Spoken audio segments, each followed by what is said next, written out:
2 Samuel, chapitre 7.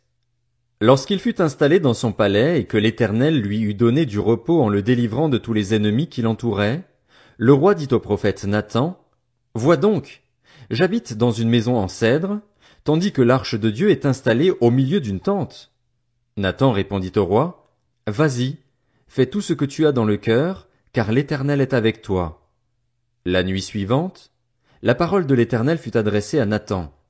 Va annoncer à mon serviteur David, voici ce que dit l'Éternel. Est-ce à toi de me construire une maison pour que j'y habite? En effet, je n'ai pas habité dans une maison depuis le jour où j'ai fait sortir les Israélites d'Égypte jusqu'à aujourd'hui. J'ai voyagé sous une tente, dans un tabernacle. Partout où j'ai marché avec tous les Israélites, ai-je une seule fois dit à l'une des tribus d'Israël que j'avais désignée pour diriger mon peuple, Israël, pourquoi ne me construisez-vous pas une maison en cèdre? Annonce maintenant à mon serviteur David, voici ce que dit l'Éternel, le Maître de l'univers. Je t'ai pris au pâturage, derrière les brebis, pour que tu sois chef sur mon peuple, sur Israël. Je t'ai accompagné partout où tu as marché. J'ai éliminé tous tes ennemis devant toi et j'ai rendu ton nom aussi grand que celui des grands de la terre. J'ai donné un lieu de résidence à mon peuple, à Israël. Je l'ai planté pour qu'il y soit fixé et ne soit plus agité, pour que les méchants ne l'oppriment plus comme par le passé, comme à l'époque où j'avais établi des juges sur mon peuple, sur Israël. Je t'ai accordé du repos en te délivrant de tous tes ennemis. De plus, l'Éternel t'annonce qu'il va te faire lui-même une maison. Quand ta vie prendra fin et que tu seras couché avec tes ancêtres, je ferai surgir après toi ton descendant, celui qui sera issu de toi, et j'affermirai son règne. Ce sera lui qui construira une maison en l'honneur de mon nom, et j'affermirai pour toujours le trône de son royaume. Je serai pour lui un père et il sera pour moi un fils. S'il fait le mal, je le punirai avec le bâton des hommes, avec les coups des humains, mais je ne lui retirerai pas ma grâce comme je l'ai fait avec Saül, que j'ai écarté de ton chemin. Ta maison et ton règne seront assurés pour toujours après toi, ton trône sera affermi pour toujours. Nathan rapporta toutes ces paroles et toute cette vision à David. Alors le roi David alla se présenter devant l'Éternel et dit, Qui suis-je, Seigneur éternel, et qu'est-ce que ma famille, pour que tu m'aies fait parvenir là où je suis? Et c'est encore trop peu à tes yeux, Seigneur éternel? Tu parles aussi de la famille de ton serviteur pour un avenir lointain et tu consens à en instruire un homme, Seigneur éternel. Que pourrait te dire de plus, David? Tu connais ton serviteur, Seigneur éternel. C'est à cause de tes promesses et conformément à tes désirs que tu as accompli toutes ces grandes choses et les as révélées à ton serviteur. Que tu es donc grand, Seigneur éternel. En effet, personne n'est semblable à toi et il n'y a pas d'autre Dieu que toi, d'après tout ce que nous avons entendu. Existe-t-il sur la terre une seule nation qui soit comme ton peuple, comme Israël? Ô Dieu, tu es venu le racheter pour faire de lui ton peuple, pour te faire un nom et pour accomplir en sa faveur, en faveur de ton pays, des miracles et des prodiges, en chassant devant ton peuple, que tu as racheté d'Égypte, des nations et leurs dieux. Tu as affermi ton peuple, Israël, pour qu'il soit ton peuple pour toujours, et toi, Éternel, tu es devenu son Dieu. Maintenant, Éternel Dieu, fais subsister jusque dans l'éternité la parole que tu as prononcée sur ton serviteur et sur sa famille, et agis comme tu l'as dit. Que l'on dise éternellement la grandeur de ton nom en affirmant, l'Éternel, le Maître de l'univers, est le Dieu d'Israël, et que la maison de ton serviteur David soit affermie devant toi. En effet, c'est toi-même, Éternel, Maître de l'univers, Dieu d'Israël, qui t'es révélé à ton serviteur en disant, Je te construirai une maison. Voilà pourquoi ton serviteur a trouvé le courage de t'adresser cette prière. Maintenant, Seigneur éternel, c'est toi qui es Dieu.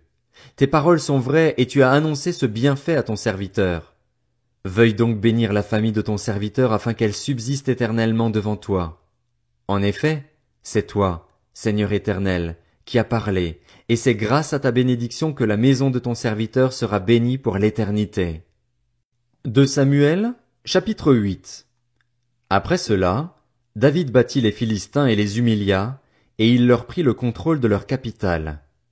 Il battit les Moabites et il les mesura avec un ruban en les faisant se coucher par terre. Il mesura 2 rubans à mettre à mort, et un plein ruban à laisser en vie. Les Moabites furent asservis à David et lui payèrent un tribut. David battit Hadadézer, fils de Rehob et roi de Tsoba, lorsqu'il alla rétablir sa domination sur l'Euphrate.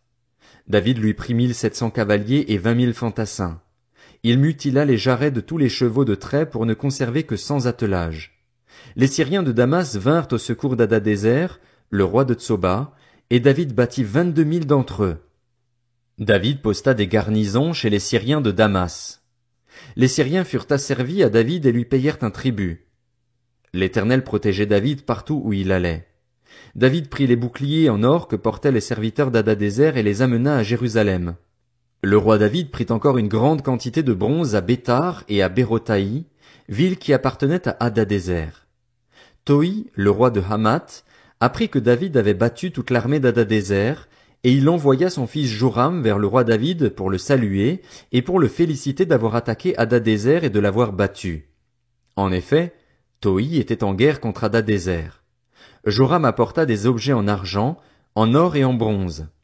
Le roi David les consacra à l'Éternel, comme il l'avait déjà fait pour l'argent et l'or pris à toutes les nations qu'il avait vaincues, la Syrie, Moab, les Ammonites, les Philistins, Amalek, ainsi que sur le butin d'Hadadézer, fils de Rehob et roi de Tsoba. David se fit encore un nom lorsqu'il revint de sa victoire sur les Syriens, au nombre de 18 000, dans la vallée du sel. Il établit des garnisons dans Édom, il en posta dans tout Édom. Édom tout entier fut asservi à David. L'Éternel protégeait David partout où il allait. David régna sur tout Israël, et il faisait droit et justice à tout son peuple. Joab, fils de Tseruja, commandait l'armée. Josaphat, fils d'Achilude, était archiviste. Tsadok, fils d'Achitub, et Achimélec, fils d'Abiatar, étaient prêtres. Séraja était secrétaire. Benaja, fils de Jéhojada, était le chef des Kérétiens et des Pélétiens. Et les fils de David étaient ministres d'État. 2 Samuel, chapitre 9. David demanda: Reste-t-il encore quelqu'un de la famille de Saül, pour que je lui fasse du bien à cause de Jonathan? Il y avait un serviteur de la famille de Saül, un dénommé Tsiba, que l'on fit venir vers David. Le roi lui dit: Es-tu Tsiba? Il répondit: Pour te servir. Le roi dit: N'y a-t-il plus personne de la famille de Saül, pour que je fasse preuve envers lui de la bonté de Dieu? Tsiba répondit au roi: Il y a encore un fils de Jonathan. Il est handicapé aux 2 jambes. Le roi lui demanda: Où est-il? Et Tsiba répondit au roi: Il est chez Makir, fils d'Amiel, à Lo-debar.